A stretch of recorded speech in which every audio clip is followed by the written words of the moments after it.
الحمد لله نحمده ونستعينه ونستغفره ونعوذ بالله من شرور أنفسنا ومن سيئات أعمالنا. من يهده الله فلا مضل له ومن يضلل فلا هادي له، وأشهد أن لا إله إلا الله وحده لا شريك له، وأشهد أن محمدا عبده ورسوله. يا أيها الذين آمنوا اتقوا الله حق تقاته ولا تموتن إلا وأنتم مسلمون. يا أيها الناس اتقوا ربكم الذي خلقكم من نفس واحدة وخلق منها زوجها وبث منهما رجالا كثيرا ونساء، واتقوا الله الذي تساءلون به والأرحام إن الله كان عليكم رقيبا. يا أيها الذين آمنوا اتقوا الله وقولوا قولا سديدا يصلح لكم أعمالكم ويغفر لكم ذنوبكم، ومن يطع الله ورسوله فقد فاز فوزا عظيما. أما بعد، فإن خير الحديث كتاب الله، وخير الهدي هدي محمد صلى الله عليه وسلم، وشر الأمور محدثاتها، وكل محدثة بدعة، وكل بدعة ضلالة، وكل ضلالة في النار. أعوذ بالله من الشيطان الرجيم. بسم الله الرحمن الرحيم. قاف والقرآن المجيد، بل عجبوا أن جاءهم منذر منهم فقال الكافرون هذا شيء عجيب. أإذا متنا وكنا ترابا ذلك رجع بعيد. قد علمنا ما تنقص الأرض منهم وعندنا كتاب حفيظ. بل كذبوا بالحق لما جاءهم فهم في أمر مريج. أفلم ينظروا إلى السماء فوقهم كيف بنيناها وزيناها وما لها من فروج. والأرض مددناها وألقينا فيها رواسي وأنبتنا فيها من كل زوج بهيج، تبصرة وذكرى لكل عبد منيب.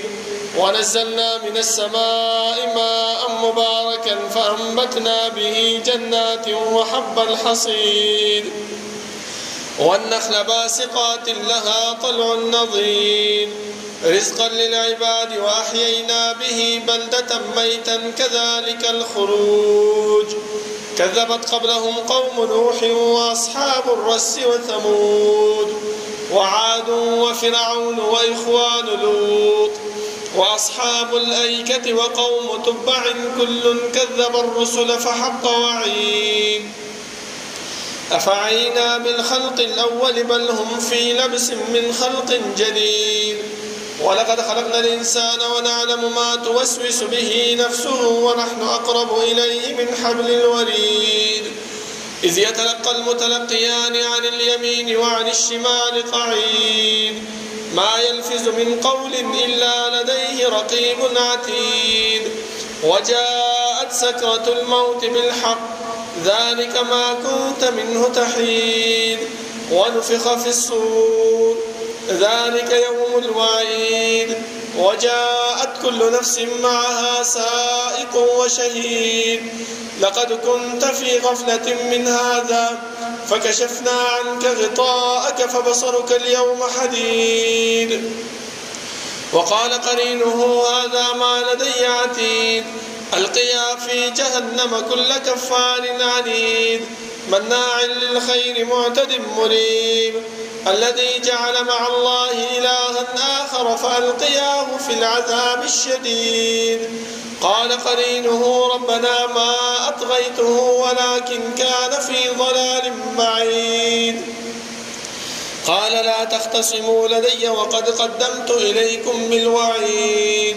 ما يبدل القول لدي وما أنا بظلام للعبيد. يوم نقول لجهنم هل امتلأت وتقول هل من مزيد. وأزلفت الجنة للمتقين غير بعيد هذا ما توعدون لكل أواب حفيظ من خشي الرحمن بالغيب وجاء بقلب منيب ادخلوها بسلام ذلك يوم الخلود لهم ما يشاءون فيها ولدينا مزيد وكم أهلكنا قبلهم من قرن هم أشد منهم بطشا فنقبوا في البلاد هل من محيص إن في ذلك لذكرى لمن كان له قلب أو ألقى السمع وهو شهيد ولقد خلقنا السماوات والأرض وما بينهما في 6 أيام وما مسنا من لغوب فاصبر على ما يقولون وسبح بحمد ربك قبل طلوع الشمس وقبل الغروب ومن الليل فسبحه وأدبار السجود واستمع يوم ينادي المناد من مكان قريب يوم يسمعون الصيحة بالحق ذلك يوم الخروج إنا نحن نحيي ونميت وإلينا المصير يوم تشقق الأرض عنهم سراعا ذلك حشر علينا يسير نحن أعلم بما يقولون وما أنت عليهم بجبار فذكر بالقرآن من يخاف وعيد اللهم صل على محمد وعلى آل محمد كما صليت على إبراهيم وعلى آل إبراهيم إنك حميد مجيد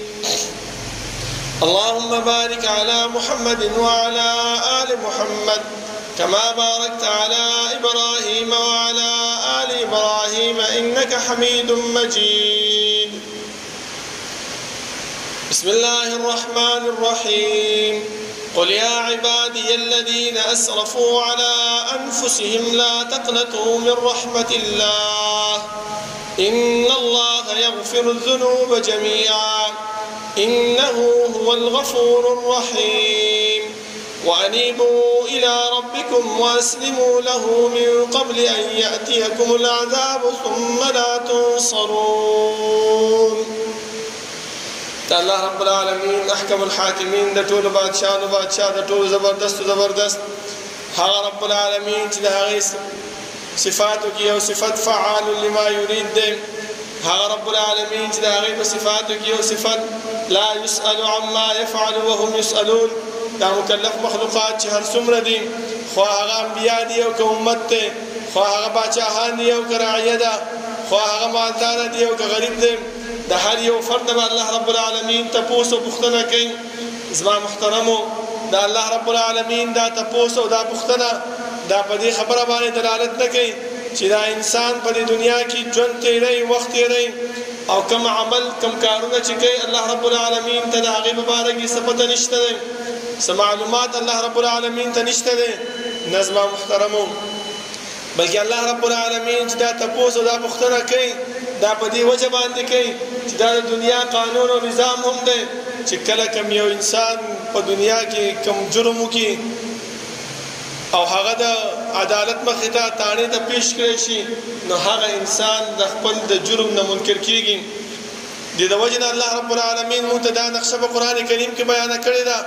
چې والله ربنا ما كنا مشرکین دا مشرک بنده چې کله د الله رب العالمین مخې ته ودرول شي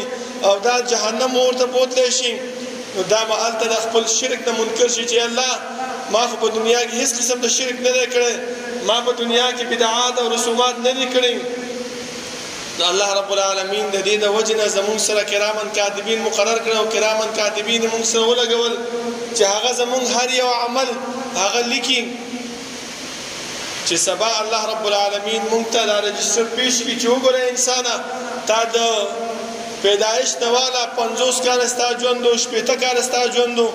100 کال ستا ژوند تر هغه ژوند پورې تا دا کار کړی دی چې کله دا انسان د خپل عمل نامه ویني الته بیا دا ارمان کوي چې مال هذا الكتاب لا يغادر صغيرة ولا كبيرة الا احصاها سچ الذي عمل نامه د پاره چې د نظم وړه ګناه پرې خره او نه غټه ګناه پرې خره دا الله رب العالمین د کونو کروڑونو رحمتونه په جناب محمد رسول الله صلی الله علیه وسلم باندې چې هغه مونږ ته الله رب العالمین ذات او صفات د الله رب العالمین اسماء او احکام د الله رب العالمین د وحدانیت طریقې راته وښودلې او هغه لارې او هغه طریقې هم راته وښودلې چې په هغې باندې عمل کولو سره موږ د رب العالمین رضا او جنت پې حاصلولی شو او هغه لارې او هغه طریقې هم راته وښودلې چې د هغې نه په اجتناب سره د هغې نه ځان ساتلو سره موږ د الله رب العالمین د قهر او د الله رب العالمین د غضب نه بچ کېږو. زما محترمو، الله رب العالمین چې موږ د دنیا کې پیدا کړي یو نو زموږ د پیدایش مقصد دا بیکاره او مهمل نه بلکې الله رب العالمین چې کله آدم علیه السلام د دنیا ته راولېږلو نو یوه خبره یې ورته وکړله چې آدمه لاړ شه دې دنیا ته او دا دنیا ستا د فایدې او د سامان او د حاصلولو ځای دی خو یو خبره یاد وساته چې ستا دا اولاد دا به په خپل منځ کې دشمناني یو بل به وژني یو بل به قتل کوي خو کامیابي به څه کې ده قل اهبطوا منها جميعا فإما يأتينكم مني هدى فمن تبع هداي فلا خوف عليهم ولا هم يحزنون. کامیابی به دې کې ده چې زما د طرف نه به تا ته یو استازی یو قائد یو رهنما راځي ته به د هغه قائد او د هغه رهنما خبره منې نو چې کله تا د هغې قائد او رهنما خبره ومنله نو ته به کامیاب به مې نه به په قبر کې تا باندې یره وي او نه به آخرت کې ته به غمجن کېږي. زما محترمو، دې د وجې نه الله رب العالمین چې کله آدم علیه السلام په خپل لاس باندې جوړ کو نو هغه بیا دا نه غوښتله چې دا د آدم علیه السلام اولاد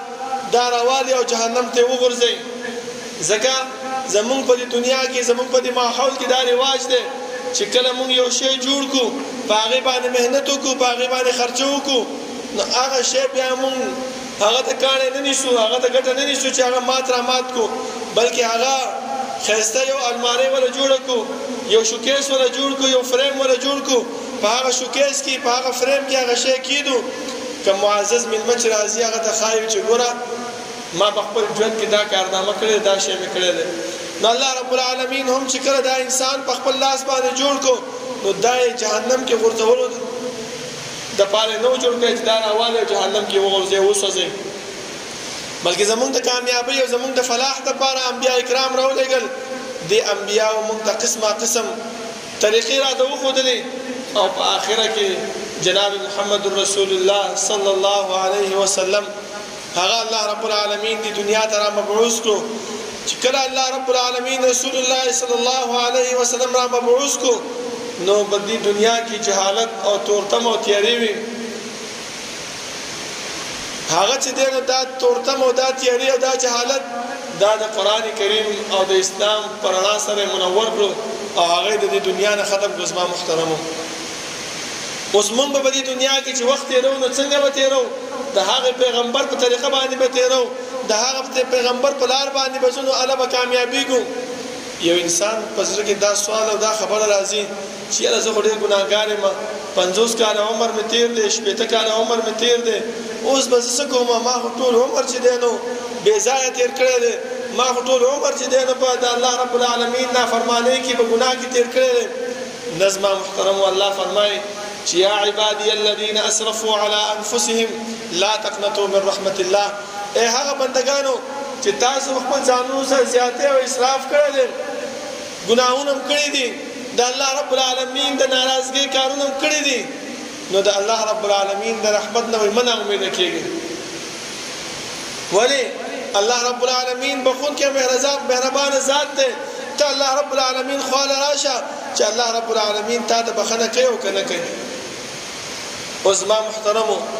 په کومو اعمالو په کومو کارونو سره موږ د الله رب العالمین قربت او د الله رب العالمین نزدېکت او د الله رب العالمین رضا حاصلولی شو؟ یو څو اعمال زه هغه تاسو ته ښیم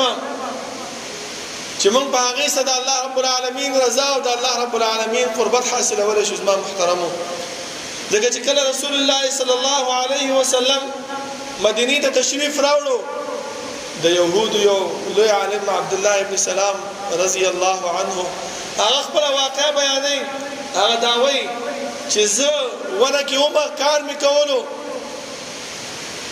یو کس راغی هغه دا وویل چې هغه پیغمبر راغلی دی چې کوم پیغمبر تذکره الله رب العالمین په تورات کې موږ ته بیان کړې ده چې داسې پیغمبر به راځي چې اخرنی پیغمبر به وي د قریشو د خاندان نه به راځي او د عبدالله او د عبدالمطلب د خاندان نه به راځي دا ټول هغه پیغمبر راغلی وي زما د خولې نه بې اختیاره دا خبره وه چې الله اکبر زما ترور خالده بنت حارث هغه لاندې ناسته وه او هغه راته دا ویلې پیغور یې راکړو چې الله دې ناامیده کړه ته به موسی علیه السلام باندې دومره به نه خوشحاله شې څومره چې په دې پیغمبر باندې خوشحاله شوې ولې زموږ پیغمبر هغه څوک دی موسی علیه السلام دا خو زموږ پیغمبر نه دی وای ما ورته وویلې چې ترورې وای زه لاندې د ونې نه راکوشم ورته مې وویل چې ترورې دا هغه پیغمبر دی چې الله رب العالمین مونږ ته تورات کې د دې یوه نقشه یوه خبره او تصویر راته بیان کړی چې دا به داسې پیغمبر وي داسې پیغمبر به وي داسې قد به وي داسې رنګ به وي داسې ویښته به وي داسې خبرې به کوي دا هماغه پیغمبر دی زما محترمو وایي زه لاړم د رسول الله صلی الله علیه وسلم خواله او ورته کېناستم وایي چې د ده دا مخ ته مې وکتلې وایي ما په زړه کې دا خبره وکړه چې دا مخ دا د دروغجن سړي مخ نه دی ځکه چې کوم سړی دروغجن وي کوم سړی ګناهګار وي الله رب العالمین د هغه په مخ کې رڼا نه اچوي اگر که هغه د شکل نه تور وي خو الله رب العالمین د هغه په مخ کې یو قسم ته رڼا اچولی چې کله یو انسان صحیح رښتونی وي یو انسان که د رښتیا پیغام راوړی وي هغه د الله رب العالمین هسې یو نور او رڼا ورکړی خو چې یو انسان دروغجن وي او د دوکې خبره کوي اگر که هغه څومره سپین وي خو د هغه په مخ کې رڼا نه زما محترم هغه نورانیت چې کوم الله رب العالمین په رښتیا کې او په دین کې او په اسلام کې اچولی دی هغه نورانیت او هغه رښتونتیا هغه الله رب العالمین د دې انسان د مخ نه لرې کوي وایي چې کله ما رسول الله صلی الله علیه وسلم ته وکتلې وایي رسول الله صلی الله علیه وسلم دا مخ په ما باندې ډېر ښایسته ولګېدلو زه لاړم او ورته مې وویل چې د الله پیغمبره زه د یهودو لوی عالم یم او ما په تورات کې ستا صفات هغه ما کتلې دي هغه ما زده کړي دي زه په تا باندې ایمان راوړم خو یو خبره درته کومه چې دا یهود دا چې دی نو ډېر عجیب قسم قوم دی ستا سره ستایي او ستا نه چې د پاسې بیا د بل چا زما محترم نو رسول الله صلی الله علیه وسلم ته وفرمایي ښه نو څه چل وکړم هغه ویل دا یهود راوغواړه او زما باره کې ترې تپوس وکړه چې کله رسول الله صلی الله علیه وسلم دا یهود راوغوښتل او ورته یې وویلې چې یهودو دا راته ووایي چې عبدالله ابن سلام تاسو کې څنګه سړی دی هغه ورته وویل چې سیدنا وابن سیدنا زمونږ مشر دی زمونږ سید دی زمونږ سردار دی او پلار هم زمونږ سید او پلار هم زمونږ سردار پیغمبر صلی الله علیه وسلم ورته وویل که چېرته هغه ایمان نه وړي دا کله کېدی شي دا هیڅکله نشي کېدلی نو عبدالله ابن سلام د پردې نه رادې خوا راووتو او کلمه د شهادت یې وویلې په دغه وخت کې د یهودو وویلې چې دا ډېر بدترین انسان دی د پلار هم چې کوم ډېر بدترین انسان وګورئ زما محترم په یو منټ کې چې دی نو خلک بدل شول نو دغه عبدالله ابن سلام رضی الله عنه خپله واقعه بیانوي وایي په دغه وخت کې رسول الله صلی الله علیه وسلم ما ته یو څو خبرې بیانې کړې هغه اعمال چې هغه زمونږ نه لرې شوي دي هغه اعمال چې هغه ته موږ سپک ګورو خو په دې عمل کې زما محترمو تاسو وګورئ چې الله پیغمبر صلی الله علیه وسلم چې کله مدینې ته تشریف راوړو د خلکو ذهنیت د خلکو هغه عادات هغه اقوال هغه فکر اعمالو طرف ته راغی زما محترمو ځکه نن سبا زموږ دا تبلیغیان وروڼه دا خبره کوي چې یاره مدینه ته چې رسول الله صلی الله علیه وسلم راغی نو هلته یې څه وکړه ریاست مشري حکومت یې جوړ کړو نه زما محترمو بلکې پیغمبر چې کله راغی ټولو کې اولنۍ خبره د خلکو ذهنیت یې برابر کړو خلک یې د اعمالو طرف ته آماده کړل خلک یې دې طرف ته راوسته چې دا خلک د الله رب العالمین بندګي وکړي دا خلک د الله رب العالمین په تابعدارۍ باندې ځان پوه کړي وایي ما ته چې رسول الله صلی الله علیه وسلم اولنۍ خبره وکړه هغه یې دا وویلې چې زه تاسو داسې اعمال نه ښیم چې تاسو یو بل سره مینه او محبت شروع کړئ صحابه وی چې ولې د الله رسول دا ډېر ښه خبره چې موږ په داسې عمل ته وخه چې موږ په هغه سره عمل وکړو خپل منځ کې محبت شروع وکړو نو یو څو اعمال راته وخو چې هغه شی افشوا السلام بینکم خپل منځ کې سلام عام کړئ زما محترمو دا سلام نن سبا کوم وګورو زمونږ په دې معاشره کې دا سلام یو حقیر عمل جوړ شوی دی چې څوک به هر ځای ورننوځي کور ته یا څوک جومات ته راځي یا څوک حجرې ته ځي یا سکول ته ځي یا مدرسې ته ځي یا کارخانې ته ځي هر ځای ته چې ځي چې سلام واچي نو موږ څه وایو مړه خو بس غلی کېناسته ځان نه سلام دین جوړ کړی دی زما محترم نه بلکې پیغمبر فرمایي داسې عمل دی چې د الله رب العالمین زمونږ په منځ کې مینه او محبت اچوي په دې باندې خو موږ محبت نه غواړو زما محترم ځکه موږ داسې خبرې کوو که چېرته موږ محبت غوښتلی د پیغمبر راته دا عمل داسې عمل دی چې ستا په زړه کې الله رب العالمین محبت اچوي صحابه عمل داو هغه به دا ویله وای چې کله موږ په لار باندې روانو او یو دیوال به مخې ته راغی یا به یو ونه رااله او یو ملګری به دغه ونې نه دې طرف ته لاړو دا بل به دې طرف ته لاړو بیا به مو چې موږ ملاوېدو یو بل باندې هم سلام اچو چې الله رب العالمین زموږ منځ کې مینه او محبت واچوي موږ ډېر لرې لرې پورې لاړ شو او چې بیا راځو نه سلام نه اسم نه زما محترم ولې زموږ د زړونو هغه مینه او محبت هغه للهیت هغه ختم شوی دی زموږ په زړونو کې د الله یره نشته دی د الله رب العالمین هغه امید زموږ ختم شوی چې کوم الله فرمایي چې لا تقنطوا من رحمت الله د الله رب العالمین د رحمت نه مه امید کېږئ ځکه علما فرمایي چې هر انسان باندې سلام اچولی شي خو 15 ځایونو کې 15 خلکو باندې سلام نشي اچولی یو یهودي چې تاسو پوه شئ چې دا یهودي دی په هغې باندې سلام مو نه اچوي بل هغه انسان چې هغه بدعتي وي رسول الله صلی الله علیه وسلم فرمایي چې کم انسان د بدعتي سړي سره مرسته وکړله هغه داسې شو لکه چې د دین کارونه د دین د جړې نه ویستلو وي دومره سخت وعید دی زما محترم او بدعتي څوک دی رسول الله صلی الله علیه وسلم د بدعتي تعریف هم مونږ ته کړی دی څوک دی هغه دا دی وایي چې کله زه د قیامت په ورځ باندې حوض کوثر باندې ولاړ یم خپل امت له اوبه ورکومه په دغه وخت کې به خلک راشي زه به فرشتو ته وایم چې او صحابي دا زما ملګری دی وایي دا فرشتي به زما نه منې کوي وروستو کوي به زه به ورته وایم چې ولې منې کوې راپرېږده دا خو زما ملګري دي که نه زما امتیان دي وایي ملائک به راته وایي چې پیغمبره انک لا تدري ما احدثوا بعدک پیغمبر تا ته پته نشته دی چې دې خلکو ستا د مرګ نه وروسته ستا په دین کې څه نوې کارنامې راویستې وي د بدعتي تعریف موږ ته پیغمبر خپله وکړه چې بدعتي څوک دی هغه انسان چې کم کارونه موږ ته پیغمبر ښودلی دي او هغه کارونه موږ پرېږدو د ځان نه نور کارونه خپلو هغه انسان بدعتي دی اوس هر انسان د خپل زړه کې سوچ وکړي خپل ګریوان کې سوچ وکړي چې یاره زه چې کوم عمل کوم زه چې کوم کار کوم آیا دا کار دغه عمل د پیغمبر صلی الله علیه وسلم په دین کې د هغې په شریعت کې هغه چې کوم حکم راوړی د اوه اسمانونو نه بره په هغې کې موجود دی او که نه دی موجود دریم زما محترم کوم انسان چې تشبکیاو ورسته ناست په هغې باندې سلام نه دی اچول پکار څلورم چې کوم زنانه چې د هغې نه فتنه جوړېږي په هغې باندې سلام نه دی اچول پکار پنځم هغه انسان چې تا اوس ته پته ده چې دا سړی ګناه کبیره باندې مرتکب دی شراب څښونکی دی زناکار دی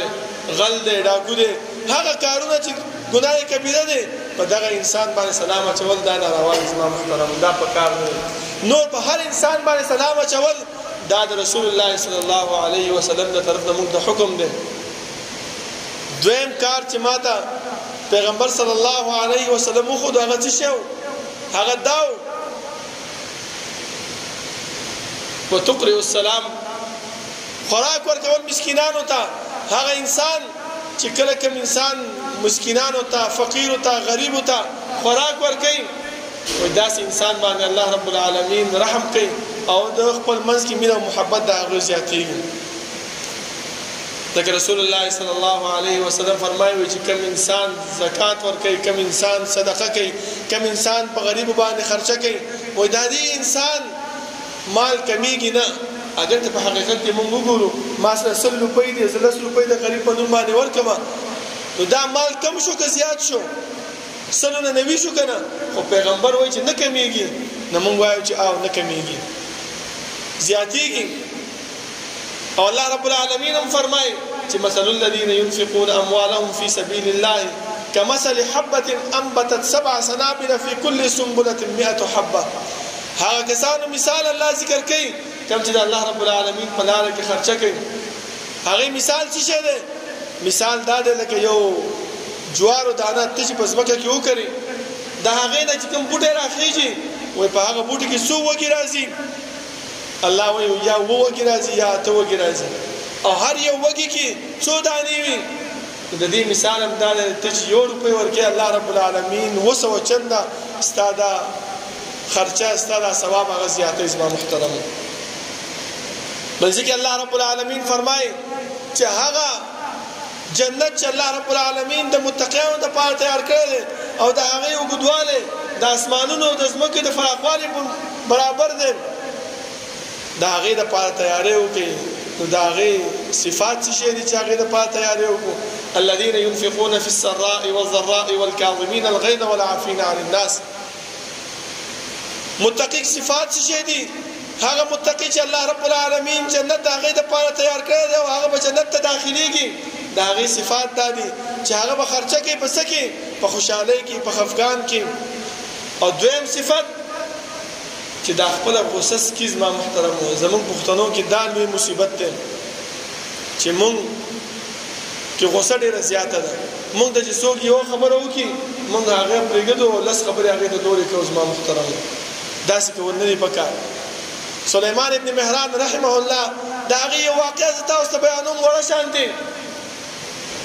هغه خپلې مینځې ته وویل چې لاړ شه ما له د اودس اوبه راوړه. هغه چې لاړه او اودس اوبه یې ورله راوړلې، چې کله خواله یې ورله راوړلې ایسته هغه اوبه ترې نه وغورځېد د هغې په کپړو باندې. هغه سخت غوسه شو.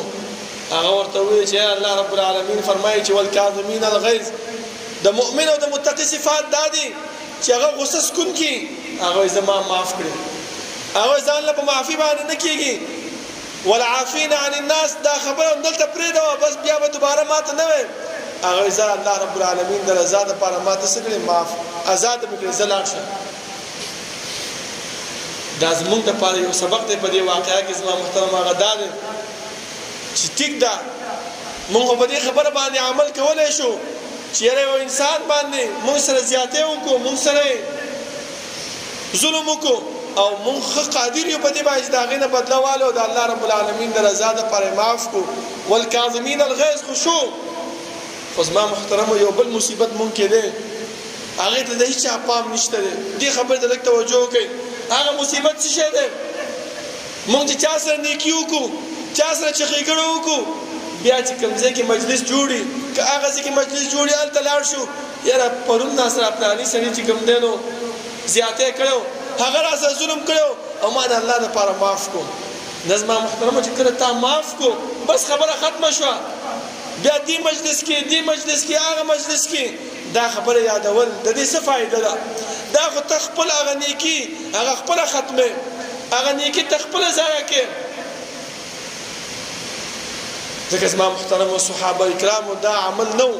هغه دا عمل و چې کله به یې کومه نیکي وکړله بس هغه به یې مقصې کې دفن کړه، بیا به هغه چاته نه یادوله. تر دې پورې چې الله رب العالمین پیغمبر صلی الله علیه وسلم دا موږ ته وفرمایل چې الله رب العالمین به د قیامت په ورځ باندې هغه 2 کسان چې خپل د سورې د عرش د لاندې به ځای ورکوي، په هغې کې یو کس هغه دی چې هغه خرچه کوي، د الله رب العالمین په لاره کې انفاق کوي، خو داسې ورکوي چې د دې دا ګس داس هم خبر نشي. دا څومره نږدې دي زما محترمو، ښي او ګس داس دومره په پټه باندې ورکړي چې دا ګس داس هم خبر نشي چې یاره د څه ورکړل، څونه یې ورکړل، دا هم خبر نشي. او مونږ څه کوو؟ مونږ چې نیکي وکړو نو یو مجلس ته ځو، هغه پلاني سره مې دا نیکي کړې وه، بل مجلس ته لاړ شو، یاره پلاني ما سره دا ظلم و زیاتی کړی، ما د الله دپاره معاف کړو. ټیک ده، تا معاف کړو، الله دله اجر درکړو، خو دا اجر بیا مه ضایع کوه زما محترمو. دریم، رسول الله صلی الله علیه وسلم چې عبدالله ابن سلام رضی الله عنه ته ښودلی هغه څه شی و صله رحمي کول دا صله رحمي دا زمونږ ما محترم هيره شوی دا یو صحابي ته پوښتنه کوي چې دا الله رسول یو سره چې په مونږ باندې سلام اچي او مونږ هم په واجب دې د صله رحمي وای هغه نه دا خو بدله ده هل جزاء الاحسان الا الاحسان الله رب العالمین بدله په نیکی سره ورکوي خدا خو بدله ده مکافات ده چې هغه راځي په تا سلام اچي تم پیاچي او چې تا د څوک وای چې را استا ماما دې استا ترور ده استا تر دې تا نه خپل مروز ما ته پوښتنه کوي نزي څه کوم وای مونږ دغه لوی مصیبت د زما محترم په حدیث کې رسول الله صلی الله علیه وسلم فرمایي چې دغه صله رحمی دا به د پولیس رات باندې ولاړی او الله رب العالمین به ورته وایي چې ته په دنیا کې چا پاللې نو ته هم نن هغې سره لاړ شه او دا د پولیس رات نه واړه او تېرې کړه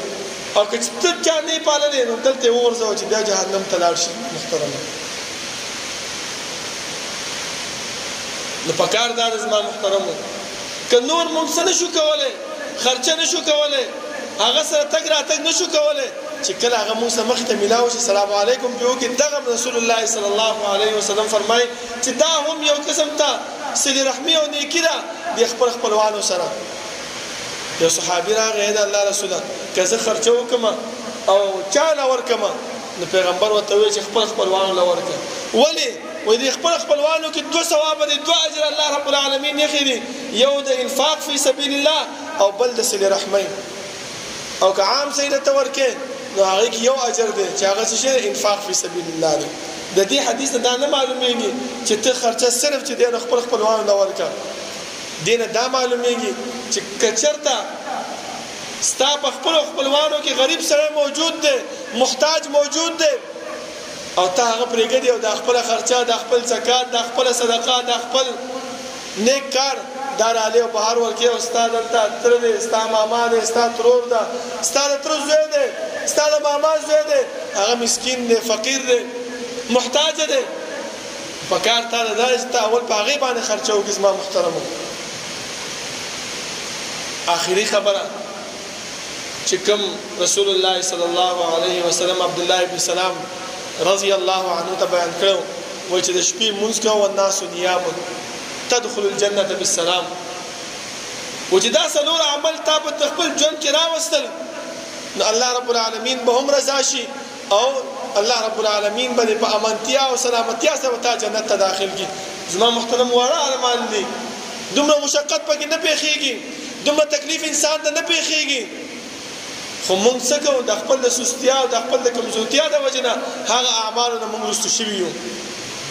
پکار دا ده چې مونږ دې اعمالو ته دې کارونو ته سوچ وکړو او په دې باندې لا وتړو زما محترمو د شپې د الله رب العالمین د راپاسېږو الله رب العالمین د وغواړو الله رب العالمین د مؤمن او د متقي صفات دا بیان کړی دی چې تتجافى جنوبهم عن المضاجع يدعون ربهم خوفا وطمعا ومما رزقناهم ينفقون مؤمن صفات څه شی دی چې د یخنۍ شپه ده او په دغه یخنۍ کې خیال تاسو کوئ دا سهار مانځه ته سړی راپاسېږي او سترګه کولاوه شي او دې ټایم کې شیطان راشي چې یو وخت ډېر دی وده شه دا کمبل څونه مزه کوي زما محترم چې په ځان باندې راټیټ کړي انسان الله رب العالمین وایي چې په دغه وخت کې دا انسان دې کمبل لته ورکړي او راپاسېږي الله رب العالمین ته ودرېږي الله رب العالمین یاد کړي الله نه وغواړي الله ته سر به سجود شي خو په څه باندې خوفا و طمعا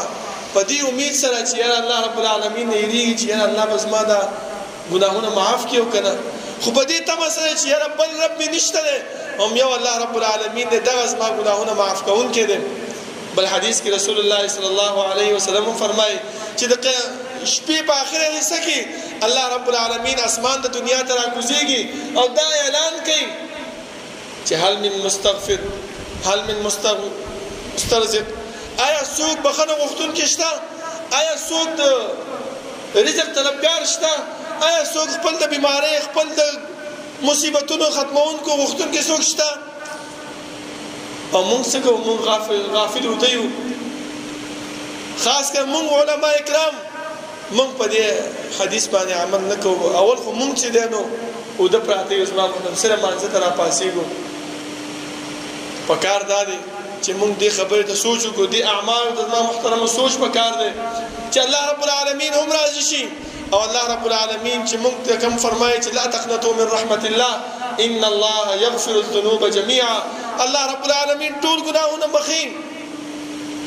خو په څه باندې بخي دې اعمال باندې بخي زما محترم چې کله انسان دغه اعمال په خپل ژوند کې راولي په خپل ژوندۍ کې راولي نو ان شاء الله الله رب العالمین به ضرور زمون ګناهونه معاف کړي موږ به راضي کیږي موږ به جنت ته هم بوزي الله رب العالمین نه دعا ده چې الله رب العالمین دې عمل کولو توفیق راکړي او الله رب العالمین زمون ژوندۍ کې هغه اعمال واچي چې په هغه باندې هغه رضا کیږي اقول قولي هذا واستغفر الله لي ولكم ولسائر المسلمين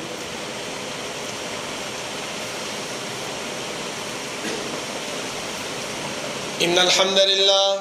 الحمد لله نحمده ونستعينه ونستغفره ونعوذ بالله من شرور أنفسنا ومن سيئات أعمالنا من يهده الله فلا مضل له ومن يضلل فلا هادي له وأشهد أن لا إله إلا الله وحده لا شريك له وأشهد أن محمدا عبده ورسوله يا أيها الذين آمنوا اتقوا الله حق تقاته ولا تموتن إلا وأنتم مسلمون يا أيها الناس اتقوا ربكم الذي خلقكم من نفس واحدة وخلق منها زوجها وبث منهما رجالا كثيرا ونساء واتقوا الله الذي تساءلون به والأرحام إن الله كان عليكم رقيبا يا أيها الذين آمنوا اتقوا الله وقولوا قولا سديدا يصلح لكم أعمالكم ويغفر لكم ذنوبكم ومن يطع الله ورسوله فقد فاز فوزا عظيما أما بعد فإن خير الحديث كتاب الله وخير الهدي هدي محمد صلى الله عليه وسلم وشر الأمور محدثاتها وكل محدثة بدعة وكل بدعة ضلالة وكل ضلالة في النار أعوذ بالله من الشيطان الرجيم قل يا عبادي الذين أسرفوا على أنفسهم لا تقنطوا من رحمة الله إن الله يغفر الذنوب جميعا إنه هو الغفور الرحيم زما محترمو اخرنه خبره ته کومه دغه ټول اعمال چې کوم بیان کتا اوستا الله رب العالمین په دې باندې رضا کیږي الله رب العالمین خوشنودي په دې باندې حاصلېږي او الله رب العالمین چې کوم جنت هغه موږ تیار کړی دی هغه موږ په دې باندې ملاويږي زما محترمو خو یو خبره پکې ده الله فرمایي چې وانيبوا الى ربكم دغه اعمال چې څوک کوي د الله د رضا کولو کوشش څوک کوي په څه باندې وکړي چې انابت او زړه کې به اخلاص پیدا کړي دا نه چې یاره دلته عملو کې دلته کارو کې د شپې تهجد ته راپاسېږي او بیا بهر راوځي چې یاره بیګا ورېځه وه بیګا باران و ځان خلکو ته ښایي چې یاره زم د شپې تهجد ته پاسېدلی وم نه زما محترمو دا ټول کارونه پرېږدئ دا د الله رب العالمین د ناراضګۍ کار دی او رسول الله صلی الله علیه وسلم فرمایي چې زه به تاسو باندې ویریږم په څه باندې په شرک اصغر سره صحابه وایي چې الله رسول شرک اکبر خو مونږ ته پته ده خو د اصغر پکې څه شی دی هغه ورته وایي چې دا ریا ده هغه اعمال چې انسان کې د خلکو د ښودنې دپاره چې یاره خلک ما ته وایي چې هو دا ډېر تکړه انسان دی اوهو دا داسې دی دا داسې دی او هغه مشهور حدیث خو تاسو ته معلوم دی چې الله رب العالمین په درې کسانو باندې به د جهنم اور بلی یو هغه مجاهد یو هغه سخی یو هغه عالم الله رب العالمین به چې خصه چل کړي عالم به چې الله ما داسې مدرسه او داسې ځای نو پرېږه چې ستا دین مې رسولو مجاهد به چې الله ما داسې څنګه نو پرېږه چې ستا لاره کې ما جهاد نو کړی سخی به چې الله ما داسې غریبانان داسې کمزوري خلک نو پرېږه چې هغې ته مې ستا مال رسولو الله به چې ټیک ده کړی دی خو تا دې دپاره کړی چې خلک راته عالم مفتی وای خلک راته مجاهد وای خلک راته غازی وای خلک راته سخی وای زلار شتاره په دنیا کې هغه ویل شوی دي ما سره اسم نشته فرشتو ته به وای چې پړ مخې جهنم ته راکاږي وګوره اسما محترمو دنیا کې هم ځان ستړی کو دنیا کې اعمال وکړو د الله رب العالمین لپاره هر څه وکړل خو په آخره کې چې الله وای چې ما نه دي قبول کړي ځه جهنم ته راکاږي بیا به زموږ سهالي د الله رب العالمین نه دعا ده چې الله رب العالمین زموږ په زړونو کې اخلاص پیدا کړي او الله رب العالمین دې موږ نه چې کوم ګناهونه کېږي د هغې د توبې او د استغفار د کولو توفیق الله رب العالمین موږ ته راکړي او دغه اعمال چې الله رب العالمین پیغمبر مونږ ته بیان کړی دي په دې باندې د عمل کولو توفیق راکړي. ربنا لا تزغ قلوبنا بعد إذ هديتنا وهب لنا من لدنك رحمة إنك أنت الوهاب. ربنا اغفر لنا ولإخواننا الذين سبقونا بالإيمان ولا تجعل في قلوبنا غلا للذين آمنوا ربنا إنك رؤوف رحيم. ربنا لا تؤاخذنا إن نسينا أو أخطأنا ربنا ولا تحمل علينا إصرا كما حملته على الذين من قبلنا ربنا ولا تحملنا ما لا طاقة لنا به واعف عنا واغفر لنا وارحمنا أنت مولانا فانصرنا على القوم الكافرين. سوفنا برابر كنزدين.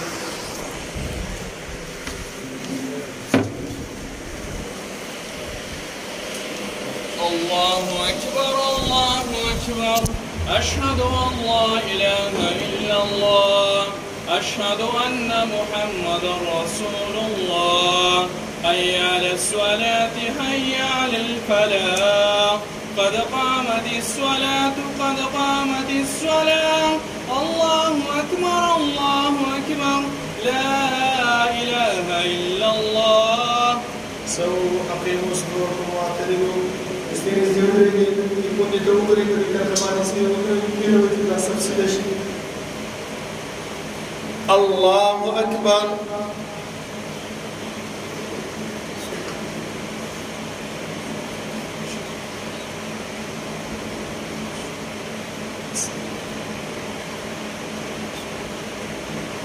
الحمد لله رب العالمين الرحمن الرحيم مالك يوم الدين إياك نعبد وإياك نستعين اهدنا الصراط المستقيم صراط الذين أنعمت عليهم غير المغضوب عليهم ولا الضالين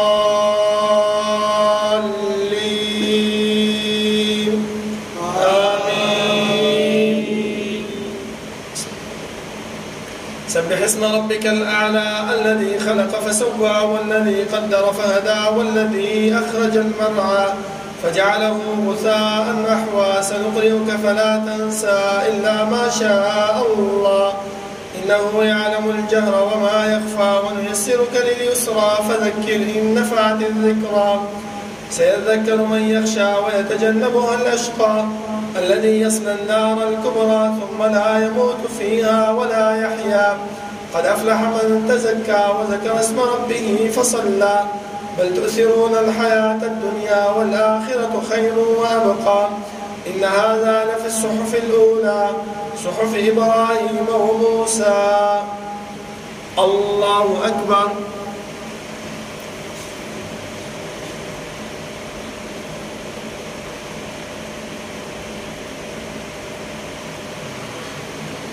سمع الله لمن حمده.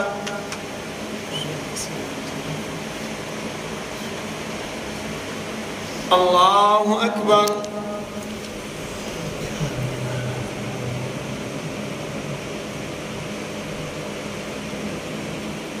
الله أكبر.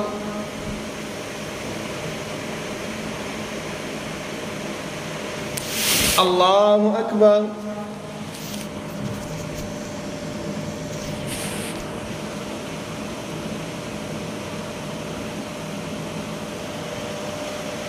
الله أكبر. الحمد لله رب العالمين الرحمن الرحيم مالك يوم الدين إياك نعبد وإياك نستعين اهدنا الصراط المستقيم صراط الذين أنعمت عليهم غير المغضوب عليهم ولا الضالين آمين. هل أتاك حديث الغاشية وجوه يومئذ خاشعة عاملة ناصبة تصلى نارا حامية تسقى من عين آنية ليس لهم طعام إلا من ضريع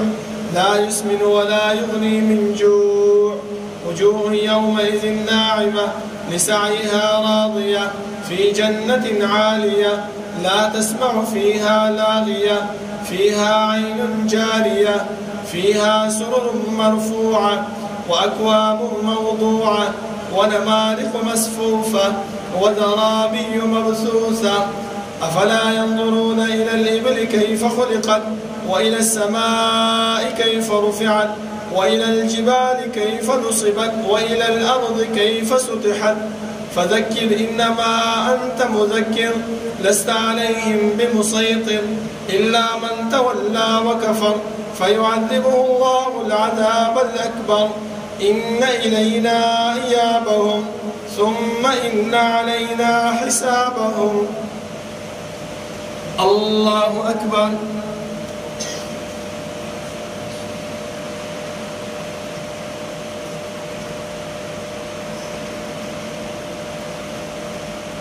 سمع الله لمن حمده.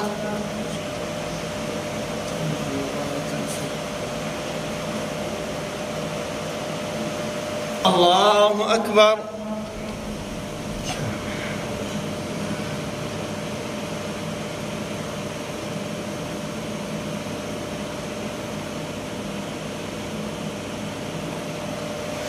الله أكبر. الله أكبر.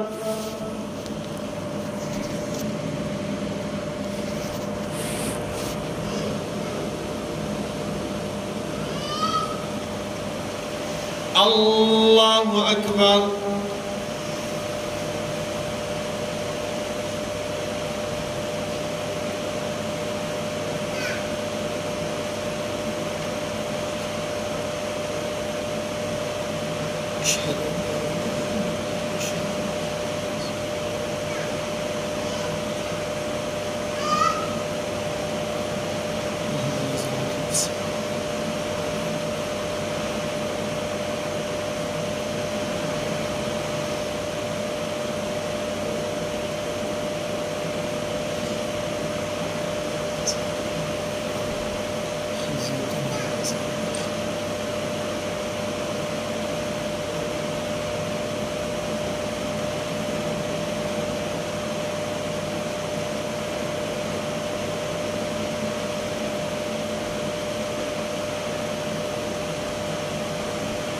السلام عليكم ورحمة الله.